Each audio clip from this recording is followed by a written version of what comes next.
இன்றைக்கி நம்ம இந்த வீடியோவில் நிறைய பேர் எப்பயுமே கேட்குற ஒரே டவுட்டு தான், விப்பிங் க்ரீமை வந்து மிக்ஸி ஜாரில் யூஸ் பண்ணி எனக்கு பீட் பண்ணி காட்டுங்க சிஸ்டர்னு இப்போ வரைக்குமே நீங்கள் நிறைய பேர் கேட்டுகிட்டே இருக்கீங்க. நான் சொல்கிறேன், ரொம்பவே ஈஸியாக நீங்கள் இந்த மாதிரி மிக்ஸி ஜாரெலாம் எதுவுமே யூஸ் பண்ணி தான் வந்து கேட்கக்கூடிய விப்பிங் க்ரீமை நீங்கள் பீட் பண்ணணும்னு சொல்லி அவசியமே கிடையாது. பட் ஸ்டில் நீங்கள் கண்டினியூஸாக வந்து இது கேட்டுகிட்டே இருக்கிறதுனால தான் வந்து இந்த வீடியோ நான் உங்களுக்காக போஸ்ட் பண்ணியிருக்கேன். அதுக்கு முன்னாடி நம்ம சேனலில் நிறைய கேக் க்ரீம் வீடியோஸ் வந்து நம்ம போஸ்ட் பண்ணியிருக்கோம். இந்த வீடியோவை நீங்கள் புதுசாக பார்க்குறீங்க அப்படின்னா கண்டிப்பாக அந்த வீடியோலாம் நீங்கள் ஜஸ்ட் உங்களுக்கு வேணும் அப்படின்னா நீங்கள் ரெஃபர் பண்ணி பார்த்துக்கோங்க.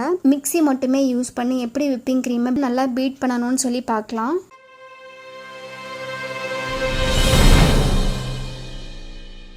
இருக்கிறதுலையே வந்து நல்லா பெரிய மிக்ஸி ஜாராக பார்த்து எடுத்துக்கோங்க, சின்னதெல்லாம் பத்தாது. நீங்கள் நல்லா பெரிய இருக்கிறதுலே வந்து நல்ல ஒரு பெரிய ஜாராக எடுத்துக்கணும். நீங்கள் யூஸ் பண்ணிக்க போகிற அந்த ஜாரை ஒரு 2 மணி நேரத்துக்கு வந்து நீங்கள் ஃப்ரிட்ஜில் ஸ்டோர் பண்ணி எடுத்துக்கோங்க. நல்லாவே சில்லாக சூப்பராக செட் ஆகிரும். அடுத்து நான் வந்து 1 கப் அளவுக்கு விப்பிங் க்ரீம், இது வந்து நான் ஃப்ரீசரில் ஸ்டோர் பண்ணியிருந்தேன், ஃப்ரிட்ஜு கிடையாது, ஃப்ரீசரில். இப்போ பார்த்தீங்க அப்படின்னா நல்லாவே கெட்டியாக இருக்கு இல்லைங்களா, இதை வந்து நான் ஃப்ரீசரில் ஸ்டோர் பண்ணியிருந்தேன். ஸோ அதனால தான் வந்து ஐஸ் கட்டி மாதிரி இருக்குது. இந்த மிக்ஸியை வந்து நல்லா க்ளோஸ் பண்ணிவிட்டு நான் வந்து பல்ஸ் மோடு யூஸ் பண்ணி நல்லா இதை வந்து அரைச்செடுத்துக்க போகிறேன். நிறைய பேர் மிக்ஸியில் வந்து இந்த மோடை நீங்கள் பார்த்துருப்பீங்களா என்னன்னு தெரியாது. மேக்ஸிமம் வந்து எல்லா மிக்ஸி ஜார்லையுமே வந்து இந்த விப் அப்படின்ற ஆப்ஷன் இருக்கும், அப்படி இல்லைன்னா வந்து பல்ஸ் அப்படின்ற ஆப்ஷன் இருக்கும். நீங்கள் ஆஃப் பண்ண போகிற அந்த பட்டனுக்கும் நீங்கள் லெஃப்ட் ஹேண்ட் சைடில் லைட்டாக நீங்கள் திருப்பினீங்க அப்படின்னா அது ரொம்ப நேரத்துக்கு கூடாது. நீங்கள் வந்து அந்த லெஃப்ட் ஹேண்ட் சைடு பட்டன் நீங்கள் திருப்பிட்டு நீங்கள் எடுத்துட்டிங்கன்னா அது டக்குன்னு போயிடும். அது உங்களுக்கு தெரியல அப்படின்னா நீங்கள் செக் பண்ணி பாருங்கள். அது வந்து மேக்ஸிமம் எல்லா மிக்ஸிலையுமே இருக்கும். ஒருவேளை நீங்கள் யூஸ் பண்ணியிருக்க அந்த மிக்ஸியில் வந்து இந்த பல்ஸ் மோடோ இல்லை இந்த விப்பிங் மோடோ இல்லைன்னாலும் பரவாயில்ல, நீங்கள் வந்து ஒரே ஒரு ஸ்பீடு நீங்கள் யூஸ் பண்ணிக்கலாம். அதாவது ஃபஸ்ட்டு ஸ்பீடு யூஸ் பண்ணிக்கலாம். நீங்கள் எடுத்ததையுமே வேகமாக வச்சு அரைக்க வேண்டாம். ஸோ ஃபஸ்ட்டு ஸ்பீடை யூஸ் பண்ணிவிட்டு ஒரு 5 மினிட்ஸ்க்கு நல்லா அரைச்சி எடுத்துக்கணும். நான் ஏன் வேகமாக அரைக்க வேணான்னு சொல்கிறேன் அப்படின்னா, நீங்கள் எடுத்ததையுமே நல்லா லாஸ்ட் வரைக்கும் நல்லா ஸ்பீடாக வச்சு அரைச்சிட்டா விப்பாயிடும் அப்படின்னு நினச்சலாம் அரைச்சிடாதீங்க. ரொம்பவே வந்து ஹீட் ஆக ஆரம்பிச்சிடும். ரொம்பவே ஹீட் ஆயிடுச்சு அப்படின்னா கண்டிப்பாக நமக்கு வந்து க்ரீமே வராது. நான் வந்து அந்த விப் ஆப்ஷன் யூஸ் பண்ணி லைட்டாக இந்த மாதிரி நான் அரைச்சி எடுத்துக்கிட்டேன். இப்போ நான் உங்களுக்கு இதை வந்து ஃபஸ்ட் டைம் ஓப்பன் பண்ணி காட்டுறேன் பாருங்கள். இப்போ ஃபஸ்ட் டைம் அரைச்சதையுமே நமக்கு ஜஸ்ட் வந்து நுரை மட்டும்தான் நமக்கு பொங்கி வரும். இப்போ நம்ம வந்து செகண்ட் டைம் அரைக்க ஆரம்பிச்சிடலாம். செகண்ட் சேம் அதே விப்பிங் மோடு வச்சு தான் வந்து நான் அரைச்சிருக்கேன். இப்போ நான் வந்து உங்களுக்கு செகண்ட் டைம் ஓப்பன் பண்ணி காட்டுறேன் பாருங்கள்.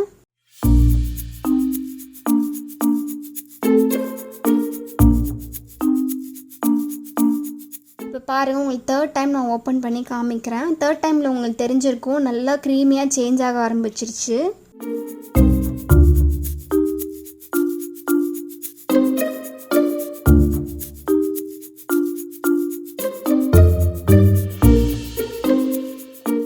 ஸோ இதே மாதிரி தான் இப்போ வந்து நம்ம ஓரங்கள்லாம் போயிட்டு அந்த விப்பிங் க்ரீம் நல்லா ஒட்டிக்கும். அதை வந்து ஸ்பேச்சுலாவோ இல்லை ஒரு நல்ல ஒரு கரண்டியாக யூஸ் பண்ணி நல்லா இந்த மாதிரி எடுத்து விட்டு நல்லா பீட் பண்ணணும். இதில் நீங்கள் மெயினாக முக்கியமாக நோட் பண்ண வேண்டிய விஷயம் என்னென்னா, நீங்கள் கண்டிப்பாக வந்து யூஸ் பண்ணிக்க போகிற ஜாரை வந்து ஹீட் பண்ணாமல் பார்த்துக்கோங்க. அது ஹீட் ஆயிடுச்சு அப்படின்னா கண்டிப்பாக க்ரீம் வந்து வராது. அதே மாதிரி அந்த ஜார் வந்து ரூம் டெம்பரேச்சருக்கும் மாறக்கூடாது. நீங்கள் ஃபஸ்ட்டு எந்த கூலிங்னஸ் எந்த ஒரு சில்னஸோட அந்த ஜாரை நீங்கள் வைக்கிறீங்களோ அதே மாதிரி இருக்கணும். ஒருவேளை ரூம் டெம்பரேச்சர்லையோ இல்லை வந்து ரொம்ப ஹீட்டாவோ ஆயிடுச்சு அப்படின்னா நீங்கள் மறுபடியும் கொண்டு போய் ஃப்ரிட்ஜில் வச்சுக்கோங்க. ஃப்ரிட்ஜில் வச்சு மறுபடியும் நீங்கள் வந்து பீட் பண்ண ஆரம்பிச்சுக்கோங்க, அதாவது மிக்ஸியில் அரைக்க ஆரம்பிச்சுக்கோங்க. ஸோ இப்போ பாருங்கள், நான் வந்து உங்களுக்கு ஸ்பூனில் எடுத்து காமிக்கிறேன். நல்லாவே ஸ்டிக்காகவே வந்திருக்கு. நான் வந்து ரொம்ப பர்ஃபெக்டான ஸ்டிஃப் பீக்குன்னு நான் சொல்ல மாட்டேன், பட் ஓரளவுக்கு வந்து நம்ம மிக்ஸி ஜார் யூஸ் பண்ணி பீட் பண்ணும்போது கண்டிப்பாக இந்த அளவுக்கு தான் நம்மளால் எக்ஸ்பெக்ட் பண்ண முடியும். அப்படியே வந்து நம்ம எலக்ட்ரிக் பீட்டர் ரேஞ்சுக்கெல்லாம் நம்மளால் எக்ஸ்பெக்ட் பண்ண முடியாது. ஸோ இப்போ பாருங்கள், நல்லா வந்து ஸ்பூன் யூஸ் பண்ணி நான் உங்களுக்கு எடுத்தேன் அப்படின்னா அது ஓரளவுக்கு ஸ்டிஃபாகவே இருக்குது, ரொம்ப மெல்ட்டான எஃபெக்டில் இல்லை. ஸோ இப்போ இதை வந்து நம்ம ஓரங்கள் எல்லாமே வந்து விப்பிங் க்ரீம் எல்லாம் ஒட்டியிருக்கும் இல்லைங்களா, அதெல்லாம் நம்ம எடுத்து விட்டு மொத்தமாக பார்க்கும்போது ஓரளவுக்கு மெல்ட்டான எஃபெக்டில் தான் இருக்குது. பட் இருந்தாலுமே நான் இன்னொரு டிப்ஸ் சொல்கிறேன் பாருங்கள். நீங்கள் வந்து ரொம்பவே வந்து ஸ்டிஃபாக இல்லை ரொம்ப லிக்விடாக இருக்க மாதிரி இருக்குன்னா நீங்கள் பயப்படவே தேவையில்லை. அதுக்காக நீங்கள் ரொம்ப லிக்விடாகவும் எடுக்கக்கூடாது. ஒரு 1/2 ஸ்டேஜுக்காவது இந்த விப்பிங் க்ரீம் ஓரளவுக்கு நல்லா விப் டிப்பாக இருந்திருக்கணும். அந்த ஸ்டேஜில் நம்ம என்ன பண்ணணும் அப்படின்னா பைப்பிங் பேக்கில் வந்து இந்த க்ரீமை ஃபில் பண்ணிக்கணும். ஃபில் பண்ணி எட்ஜை வந்து ஒரு பேண்டோ இல்லை ஏதாச்சும் ஒரு த்ரெட்டோ யூஸ் பண்ணி நல்லா கவர் பண்ணி வச்சுக்கோங்க இந்த பைப்பிங் பேகு. இதை வந்து ஃப்ரீசருக்கு கீழே ஃபஸ்ட்டு ரேக்கில் வச்சுக்கோங்க. அப்படி இல்லைன்னா ஃப்ரீசருக்கு கீழே ஒரு ட்ரே மாதிரி இருக்கும், அந்த ட்ரேலையும் நீங்கள் வச்சுக்கலாம். ஏன்னா நல்லா வந்து சில்னஸ் வந்து நல்லா கொடுக்கறதுக்காக நான் ஃப்ரீசருக்கு கீழே உள்ள ஃபஸ்ட்டு ரேக்கு, அப்படி இல்லைன்னா வந்து அந்த ஃப்ரீசருக்கு கீழே உள்ள ஒரு பாக்ஸ் மாதிரி இருக்கும், அதில் வைக்கிறதா இருந்தாலும் வச்சுக்கோங்க. ரொம்பவே நல்லா கூலாக இருக்கிற இடத்துல வந்து நீங்கள் ஃப்ரிட்ஜில் வச்சுக்கணும். வச்சுட்டு எடுத்தீங்க அப்படின்னா உங்களுக்கு க்ரீம் வந்து ரொம்பவே சூப்பராக வந்து நல்லாவே எலக்ட்ரிக் பீட்டரில் பீட் பண்ண அளவுக்கு உங்களுக்கு ரொம்பவே சூப்பரான க்ரீம் வந்து கிடைச்சிரும். ஸோ இப்போ பாருங்கள், கிட்டத்தட்ட ஒரு 1 hour மட்டும் நீங்கள் வச்சு எடுத்து பாருங்கள், ரொம்பவே சூப்பராக இருக்கும். அதுக்கப்புறம் நீங்கள் பீட் பண்ணணும்லாம் அவசியமே கிடையாது. நீங்கள் டேரெக்டாக வந்து கேக் மேலெலாம் டிசைன் பண்ண ஆரம்பிச்சிடலாம். ஸோ இதே க்ரீம் யூஸ் பண்ணி நான் வந்து கேக்கை டிசைன் பண்ணி காமிக்கிறேன் பாருங்கள்.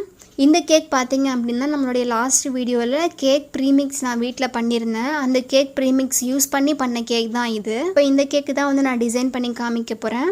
இந்த க்ரீம் பாருங்கள் ரொம்பவே சூப்பராக இருக்குது. இதை வந்து நம்ம ஜஸ்ட்டு மிக்ஸி ஜார் மட்டுமே யூஸ் பண்ணி மட்டும்தான் நம்ம இதை பீட் பண்ணி எடுத்திருக்கோம், அதாவது நம்ம அரைச்சி எடுத்திருக்கோம்.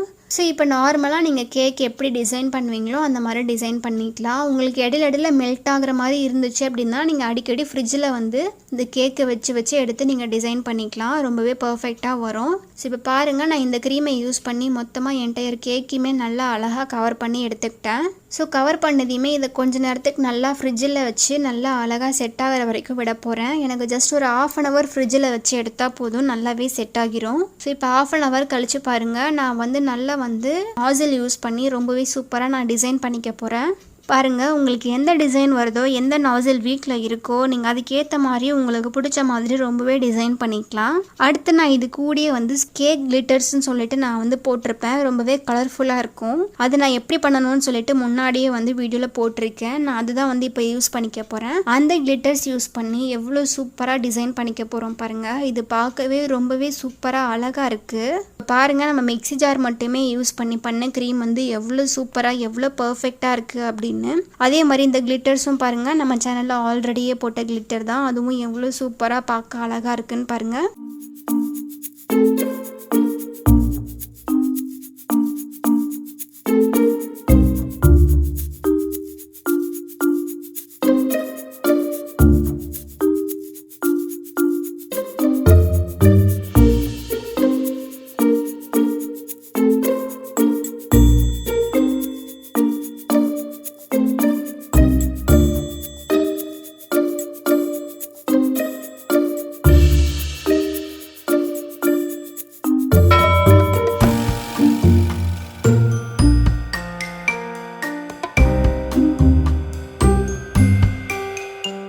இந்த வீடியோ வந்து உங்களுக்கு ரொம்பவே யூஸ்ஃபுல்லாக இருக்கும் அப்படின்னு நினைக்கிறேன். இருந்துச்சு அப்படின்னா நம்ம சேனலை சப்ஸ்கிரைப் பண்ணி வச்சுக்கோங்க. And thank you so much.